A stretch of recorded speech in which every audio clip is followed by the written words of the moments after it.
In the cold northern plateaus of Tibet live a people known as the Kham. The Kham are a strong people, of nomadic stock, but many of them live in villages now. Yet they still hold to the shamanistic and Buddhist ways of the monks. To one of these villages came a young American by the name of Fredrick Gordan. Fredrick had with him a newly translated Jesus film. He had him a good guide, and they went to the village leaders, and they asked him if they could play this Jesus film in the northern part of the village. And the village leaders said yes, they could. And Fredrick told them to ask the people to be there around sunset, and they said that they would. And so they went to the north of the village and set up their tent and set up the projector and things. But around sunset, no one came. And they waited for a while and still no one came. And Fredrick went outside and asked if the guide had seen anyone coming. And the guide said he had seen no one coming their way, but everyone was going south. Fredrick wondered what was going on. But a young boy was walking by and he hollered at him. The young boy came up and asked what he needed, and Fredrick asked him, "Why has no one come to watch my Jesus film?" And the boy said, "Why, didn't you know? There are some prophets that have come in from the nomadic people in the mountains.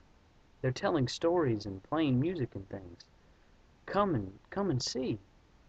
And so they all went down to the southern part of the village, and everyone was gathered around a big fire. And there was this young Tibetan man that was playing music and singing songs and telling stories and answering the people's questions. And then one of them yelled out, "Speak to us of love."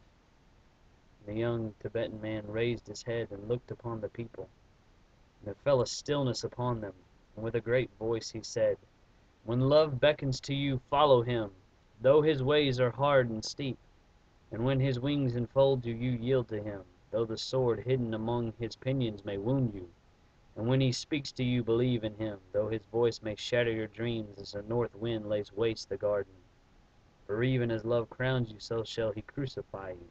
Even as he is for your growth, so is he for your pruning. Even as he ascends to your height and caresses your tenderest branches that quiver in the sun, so shall he descend to your roots and shake them in their clinging to the earth. Like sheaves of corn he gathers you unto himself. He threshes you to make you naked. He sifts you to free you from your husks. He grinds you to whiteness. He kneads you until you are pliant, and then he assigns you to his sacred fire, that you may become sacred bread for God's sacred feast. All these things shall love do unto you, that you may know the secrets of your heart, and in that knowledge become a fragment of God's heart. But if in your fear you would seek only love's peace and love's pleasure, then it is better for you that you cover your nakedness and pass out of love's threshing floor, into the seasonless world where you shall laugh, but not all of your laughter, and weep, but not all of your tears. Love gives not but itself, and takes not but from itself.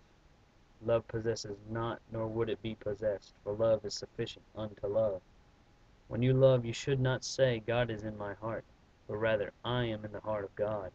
And think not you can direct the course of love, for love, if it finds you worthy, directs your course. Love has no other desire but to fulfill itself.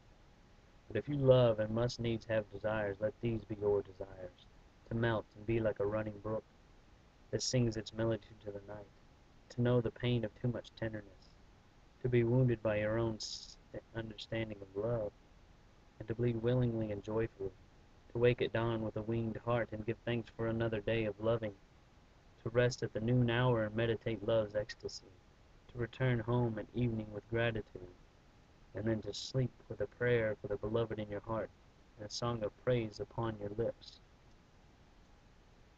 And then the young man told them of Jesus, that he was love, and that he had come long ago, and he had died and been crucified for them, and that he wanted to show them the way of love, because he had risen, and he was alive now in the heavenlies. And many of the people came, and they accepted this Jesus, and followed him. This brought a tear to Frederick's eye, because he knew that this had spoken to the people's hearts way more than his Jesus film ever could. And as he turned to walk away, he saw another white man, and he went up to this man and he goes, "My name is Fredrick. What is your name?" And the young man said, "My name is Kyle, and I come from America also. But I lived among the nomads as the nomads do, and I spoke to them in songs and poems and stories. And now we have come to the villages, and they speak the same songs and stories to their own people, that they may know who is love and who will show them the way of love."